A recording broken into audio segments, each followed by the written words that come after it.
Hey, if you want to download the entire Google Drive, all you have to do is click on the My Drive.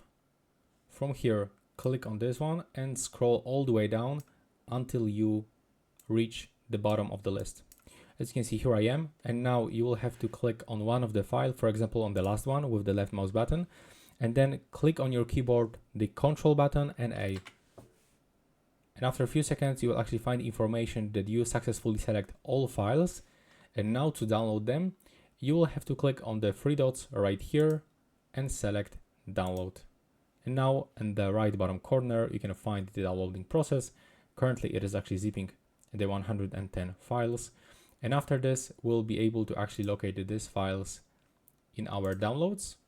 So if you want to unpack this archive, just click on the just click with the right mouse button, select open with, and for example, you use the Breezip application or WinRAR archiver.